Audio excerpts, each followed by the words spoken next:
अस्सलामुअलैकुम नाजरीन, आप देख रहे हैं SVFN न्यूज और मैं दोबारा एक दफा फिर आपकी खिदमत में हाजिर हूं, फरीहा इम्तियाज। आज के व्लॉग में हम बात करेंगे इंतखाबी निशान तब्दील किए जा रहे हैं। याद रहे कि इलेक्शन कमीशन इंतखाबी निशानात की अलॉटमेंट के बाद तीनों प्रिंटिंग कारपोरेशंस को बैलेट पेपर्स की छपाई का ऑर्डर दे चुका है और प्रिंटिंग का काम शुरू हो गया है। अगर इसी तरह इंतखाबी निशानात की तब्दीली का अमल जारी रहा तो इससे एक तरफ तो इलेक्शन में ताखीर का खदशा पैदा हो गया है, क्योंकि बैलेट पेपर दोबारा प्रिंट करवाना पड़ेंगे जिसके लिए पहले ही वक्त महदूद है, और दूसरी तरफ जो स्पेशल कागज बैलेट पेपर्स के लिए मुहैया है वो भी जाया हो जाएगा। 2018 के इंतखाबात में 800 टन कागज बैलेट पेपर की छपाई के लिए इस्तेमाल हुआ था, जबकि इस बार 2024 के इंतखाबात में 2070 टन कागज इस्तेमाल होने का तखमीना है। इस तरह 2018 के इंतखाबात में 11,700 उम्मीदवारों ने हिस्सा लिया था, जबकि इस बार 18,059 उम्मीदवार मैदान में हैं। 2018 में 220 मिलियन बैलेट पेपर्स छपवाए गए थे, जबकि इस बार 260 मिलियन बैलेट पेपर्स छपवाए जा रहे हैं। इस सिलसिले में इलेक्शन कमीशन मीटिंग कर रहा है कि इस सूरत हाल से कैसे नब्ज आजमा हुआ जाए, और कमीशन की इस तरफ से जो बार बार जो हिदायत की जा रही हैं या की गई हैं, क्योंकि अब तक इंतखाबी निशान तब्दील ना किए जाए, इन पर कैसे अमल करवाया जाए, इस तजवीज पर भी गौर किया जा रहा है कि अगर इंतखाबी निशानात को तब्दील करने का ये सिलसिला ना रुका तो ऐसे इंतखाबी हलकों में इलेक्शन मुलतवी करने के अलावा कोई रास्ता नहीं रहेगा। इस पर मजीद बात करने के लिए हमारे साथ मौजूद है लाइन पर इस्लामाबाद से जमीर हुसैन। जमीर जी, जमीर आप क्या कहेंगे इस बारे में? बिस्मिल्लाहिर्रहमानिर्रहीम। सबसे पहले तो जो आपने सवाल किया उसके हवाले से मैं बताऊं कि इलेक्शन कमीशन ऑफ पाकिस्तान ने बकायदा तौर पर इस हवाले से खबर जो है वो भी दी है मीडिया को, और बकायदा तौर पर उन्होंने बताया है कि इंतखाबी निशान अलाट होने के बाद मुख्तलिफ फोरम से इंतखाबी निशान तब्दील किए जा रहे हैं। और याद रहे कि इलेक्शन कमीशन इंतखाबी निशानात की अलाटमेंट के बाद तीनों प्रिंटिंग कारपोरेशन को बैलेट पेपर्स की छपाई ऑर्डर दे चुका है और प्रिंटिंग का काम शुरू हो गया। अगर इसी तरह इंतखाबी निशानात की तब्दीली का अमल जारी रहा तो इससे एक तरफ तो इलेक्शन में तखीर का खदशा पैदा हो गया है, क्योंकि बैलेट पेपर्स दोबारा प्रिंट करवाना पड़ेंगे और जिसके लिए पहले ही वक्त महदूद है, और दूसरी तरफ जो स्पेशल कागज बैलेट पेपर्स के लिए मुहैया है वो भी जाया हो जाएगा। 2018 के इंतखाबात में 800 टन कागज बैलेट पेपर्स की छपाई के लिए इस्तेमाल हुआ था, जबकि इस बार 2024 के इंतखाबात में 2070 टन का कागज इस्तेमाल होने का तखमीना है। और इसी तरह 2018 के इंतखाबात में 11,700 उम्मीदवारों ने हिस्सा लिया था, जबकि इस बार 18,059 उम्मीदवार मैदान में है। 2018 में 220 मिलियन बैलेट पेपर्स छपवाए गए थे, जब इस बार 260 मिलियन बैलेट पेपर छपवाए जा रहे हैं। इसी सिलसिले में इलेक्शन कमीशन पाकिस्तान ने मीटिंग भी की और उसमें उन्होंने मीटिंग के दौरान जो है कहा कि सूरत काल से कैसे नंबर आजमा हुआ जाए, और कमीशन की तरफ से बार बार जो हिदायत जारी की गई है कि अब इंतखाबात तब्दील ना किए जाएं, इन पर कैसे अमल करवाया जाए, इस तजवीज पर भी जो है गौर किया जा रहा है। और अगर इंतखाबी निशानात को तब्दील करने का यह सिलसिला ना रुका तो ऐसे इंतखाबी हलकों में इलेक्शन मुलतवी करने के अलावा कोई रास्ता नहीं रहेगा। ये था इलेक्शन कमीशन ऑफ पाकिस्तान की तरफ से जो अपडेट दी गई, और मैं समझ रहा हूँ कि आप इलेक्शन कमीशन ऑफ पाकिस्तान ने अपना वाज़ेह तौर पे मौक़िफ़ भी दे दिया है, और उसके अलावा जो है बैलेट पेपर्स की छपाई का सिलसिला जो है वो जारी है। तो यही वजह है कि अब इंतखाबात के निशान के हवाले से अगर तब्दीली का मामला है, और इस पर भी election commission of Pakistan ROs और डीआरओज को भी खसूसी हिदायत जारी कर चुका है कि वो अब तब्दीली का निशान के कोई भी नाम अगर तब्दील करते हैं कोई निशान, तो उसके लिए सबसे पहले जो है अब वो जो है इलेक्शन कमीशन ऑफ पाकिस्तान से राब्ता करेंगे और जो जरूरी हुआ उस पर अमल दरामद करवाया जाएगा। मैं समझ रहा हूँ कि इलेक्शन कमीशन ऑफ पाकिस्तान वाज़ेह तौर पर जो है अपना मौक़िफ़ दे चुका है, और उसमें जो निशानात अलाट किए गए हैं और उसको चेंज करने के हवाले से जो है वो बैलेट पेपर्स के मामलात के हवाले से मुकम्मल तौर पर आगाह कर चुका है। और इसी तरह मैं समझ रहा हूँ कि अब इलेक्शन कमीशन में जो जमातें जो है वो हिस्सा ले रही है आम इंतखाबात के हवाले से, तो उनको जो निशानात अलाट हो चुके हैं अब उनको चाहिए कि उन्हीं पर जो है वो दफा करते हुए जो है वो अब आगे बढ़े और अपनी कंपेन को जारी रखें, क्योंकि अब इलेक्शन जो है वो सर पर है और फिर निशान अलॉट जो हो चुके हैं उनको चेंज करने के हवाले से जो कैंडिडेट्स जो है वो इलेक्शन कमीशन ऑफ पाकिस्तान से आरओ या डीआरओ से राब्ते कर रहे हैं, तो वो मैं समझ रहा हूँ कि अब मुनासिब नहीं है। अब उनको मैदान जो है वो खुला मिल चुका है, वो अपने कैंपेन पे जो है वो जोर लगाएं और इलेक्शन की तैयारियां तो हर तरह से मुकम्मल की जा चुकी है और जो निशान उनको मिल चुके हैं उस पर उनको जो है भरोसा करते हुए आगे बढ़ना चाहिए। ज़मीर, आपको लगता है कि ऐसे तज़हीक अमेज निशानात दुनिया देना इम्तियाजी सलूक है, जबकि ये इलेक्शन कमीशन एक्ट 14 के खिलाफ भी है? इलेक्शन कमीशन ऑफ पाकिस्तान ने जो निशानात अलाट किए हैं वो जाहिर इदारा है और पाकिस्तान का एक बेहतरीन इदारा है और वो बेहतर समझता है कि अब मामला जो है सिर्फ और सिर्फ जो ये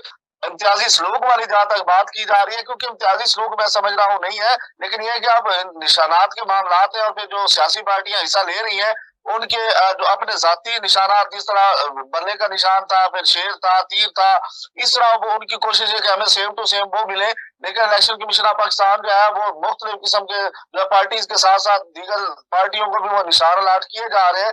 इस हवाले से जो है वो कहा जा रहा है कुछ कैंडिडेट्स की तरफ से कि हमारे साथ इम्तियाजी सलूक किया जा रहा है, क्योंकि इसमें कुछ ऐसी जो निशानात है जिसपे जो कैंडिडेट्स एतराज उठा रहे हैं, जैसे चैनक है, की चैन है, उसके अलावा दीगर जो है वो इसी तरह के अहम निशान है, चार पाई है और फिर ये निशानात जो है इस तरह के निशानात पर जो है वो इम्तियाजी सलूक की बात की जा रही है। मैं समझ रहा हूँ कि कोई इम्तियाजी सलूक नहीं है, निशान कोई भी हो उसको मिलने के बाद जो है उनको वो निशान के साथ उनको अपनी कैंपेन करनी चाहिए और इंतखाबात में हिस्सा लेना चाहिए। अब ये है कि निशानात के हवाले से जो इम्तियाजी सलूक के मतलब कैंडिडेट्स गिले शिकवे करते नजर आ रहे हैं, मेरे ख्याल अब उनको अब गिला शिकवा करने की बजाय मैदान में उतरना चाहिए और अपनी कैंपेन शुरू करके इलेक्शन को लाएमल तक जो एंड तक अपना मंशूर पहुंचाए अवाम में और फिर जो है वो कामयाबी जो है वो समेटे, ताकि अब इलेक्शन सर पर है, 8 फरवरी बिल्कुल नजदीक है और अगर निशानात के चक्कर में ही जो है वो कैंडिडेट्स जो है वो लगे रहेंगे और फिर इलेक्शन कमीशन ऑफ पाकिस्तान को या आरओ डीआरओ की साइड पे लगाया जाएगा तो फिर अगले काम जो है वो कैसे मुकम्मल होंगे। इसलिए उनको चाहिए कि अपने अपने जो है वो कैंपेन का सिलसिला जो है वो शुरू करें और ये निशानात जो उनको मिल सके हैं उस पर जो है वो एतराजात खत्म करते हुए अपने कैंपेन्स को जारी रखें। जी बहुत शुक्रिया ज़मीर, आपका आप इस्लामाबाद से हमें लेटेस्ट अपडेट से आगाह कर रहे थे। तो जी नाज़रीन, अब वक्त हुआ है एक ब्रेक का, देखते रहिए आप SVFN न्यूज़। मिलते हैं एक ब्रेक के बाद।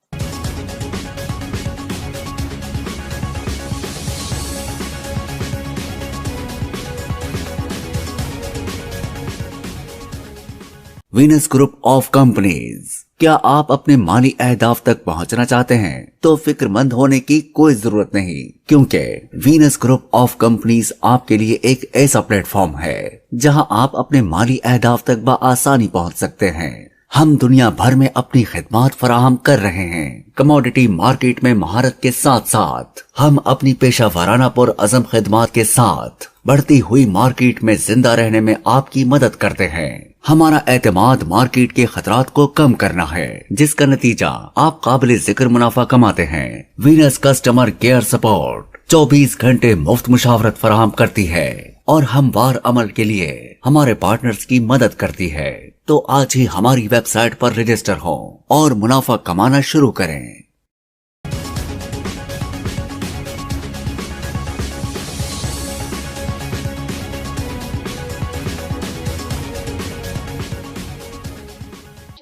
नाजरीन, टू SVFN न्यूज में आपको दोबारा से खुशामदीद कहते हैं। पाकिस्तानी सरजमीन पर रॉकेट फायर, पाकिस्तान की शदीद मुजम्मत। पाकिस्तान ने ईरान की जानिब से सरहदी हदूद के खिलाफ वर्जी पर शदीद मुजम्मत की है। तर्जुमान दफ्तर खारजा के मुताबिक ईरान की जानिब से पाकिस्तान की हदूद में रॉकेट फायर किए गए, जिसके नतीजे में 2 मासूम बच्चे जाँ बहक और 3 बच्चियां जख्मी हुई हैं। नाजरीन, पाकिस्तान में इलेक्शन की गर्मा गर्मी के दौरान ऐसी दहशत गर्दी के वाकयात का होना कितना अफसोसनाक है, इन तमाम बातों पर गुफ्तगू करने के लिए हमारे साथ इस वक्त तज्जियाकार डॉक्टर राय उमर फारूक साहब मौजूद हैं। इनसे इन तमाम मामलात पर बातचीत करते हैं। वैसे साहब, ये बताइएगा कि ईरान की जानिब से सरहदी हदूद की खिलाफ वर्जी की गई है, रॉकेट फायर किए गए हैं, ये सारा क्या मामला है? जी बिल्कुल, मैं आपको बताता चलूं कि ईरान की जानिब से पाकिस्तानी सरजमीन पर रॉकेट फायर किए गए हैं। पाकिस्तान की तरफ से शदीद मुजम्मत की गई। मैं आपको बताऊं कि पाकिस्तान ने ईरान की जानिब से सरहदी हदूद की खिलाफ वर्जी पर शदीद मुजम्मत की है। दफ्तर खारजा ने अपने जारी करदा बयान में कहा है कि ईरान की जानिब से पाकिस्तानी हदूद की खिलाफ वर्जी की गई, जो इंतहाई तशवीशनाक है। सरहदी हदूद की खिलाफ वर्जी के संगीन नताइज निकल सकते हैं, ऐसा कहना है दफ्तर खारजा का। मैं आपको बताऊं कि ये पाकिस्तानी हदूद में जो रॉकेट फायर किए गए, ये पाक ईरान जो बॉर्डर है उसके ऊपर फायर किए गए, जिसके नतीजे में 2 मासूम बच्चे जाँ बहक और 3 बच्चियां जख्मी हुई हैं। इसके अंदर मामला ये है कि अब जो उन्होंने एहतजाजी रिकॉर्ड करवाया हमारे दफ्तर खारजा ने, तो उसके हवाले से बहुत सारे जो है वो मुतजाद बयान भी आ रहे हैं। और हमें सामने है हमारे के इलेक्शन जो है वो हमारे जोरों पे है, पाकिस्तान के अंदर इलेक्शन की गहमा गहमी है इस वक्त। तो ऐसे में वहां से इस तरह की एक्टिविटी होना पाकिस्तान के लिए वाकई तशवीशनाक जो है ना ये मामला है। तो भारत खारजा की तरफ से इसका जो है वो मजम्मती जो करारदाद पेश की गई। पाकिस्तान में इलेक्शन की रैसाब गर्मा गर्मी है, ऐसे में इस तरह के वाकयात का होना किस कदर बाइस तशवीश है, क्या कहेंगे आप? देखिए मामला ये है कि एक जानिब तो भारत है आपका, भारत के अंदर भी जो है वो इंतखाबात आजकल इस वक्त सेम सिचुएशन है जो कि पाकिस्तान में इस वक्त चल रही है इंतखाबात के हवाले से। दूसरी जानिब आप देखें अगर ईरान है जहाँ से अभी भारत की तरफ से भी जो है इस तरह की एक्टिविटीज की गई और वहां से भी जो है इस तरह के मामला जो है वो देखे जा रहे हैं और वहां से भी हमें बॉर्डर पे खतरा लाक है।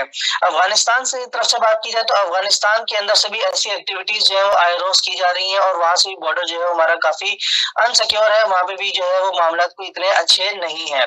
अब ये तीसरी जानिब से ईरान की जानिब से अगर इस तरह की एक्टिविटी हो रही है और ये एक बड़ी ही तशवीशनाक बात है कि ईरान की जानिब से इस तरह की एक्टिविटी का होना अफगानिस्तान और भारत की तरफ से पहले होते रहे हैं। वो ठीक है, एक बात समझ में आती है कि वहां पे हमारे खिलाफ दुश्मनी का आंसर पाया जाता है, लेकिन ईरान की जानिब से ऐसी एक्टिविटी का होना एक बहरहाल तशवीशनाक बात है।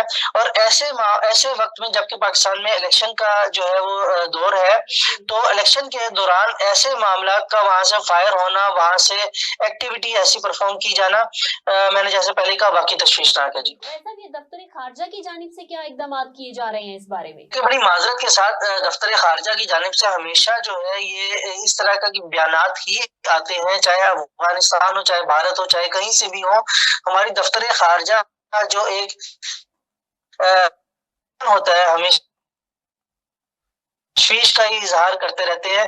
भारत के खिलाफ जो है जब भी मामला ऐसे मिलते हैं लोग सिर्फ तशवीश का इजहार करते हैं, हम कोई स्टेप नहीं उठा पाते। और अफसोस की बात तो ये है कि अफगानिस्तान जैसे मुल्क के खिलाफ भी हम सिर्फ तशवीश का इजहार करते हैं, जो कि नाकाफी है। हम लोग इसी तरीके से अगर स्टेप बैक रहेंगे, इसी तरीके से अगर हम बैक फुट पे रहेंगे, उसके अंदर अगर हम देखें तो एक जो मसला है वो हमारी अपनी वर्थ का भी है। जब हम लोग दुनिया के अंदर इस तरीके से झुक के रहेंगे, आपको याद होगा बेगर्स आर नॉट चूजर्स वाली बात है, तो भारत अगर हम इसी तरीके से झुक कर रहेंगे, हम लोगों की बात के अंदर वजन नहीं होगा, हमें कोई सीरियस नहीं लेगा। तो यही मामला अब अफगानिस्तान ने भी देखा देखी जो है वो पकड़ ली है और अब ईरान के भी सामने आपके सामने। बहरहाल हमारे जो दफ्तर खारजा की जानिब से अगर हम इसके वाक़े की बात करें तो सिर्फ और सिर्फ तशवीश का इजहार किया गया और उन्होंने इतना कहा है कि इसके खुमियाजा भुगतना पड़ेगा। अब ये गॉड नोस बेटर कि खुमियाजा कैसे वो भुगतेंगे, फिलहाल तो हम ही जो है वो दुनिया में रुसवा हो रहे हैं। जी, बहुत शुक्रिया राय साहब आपका, राय उमर फारूक साहब आपका, आपने हमें आगाह किया इन सारे मामलात से। तो जी नाज़रीन, आज के व्लॉग का जो सफर था वो यहीं तक था। कल आपसे दोबारा मुलाकात होगी नए व्लॉग में नए टॉपिक्स के साथ। तब तक के लिए इजाजत दीजिए, अल्लाह हाफिज।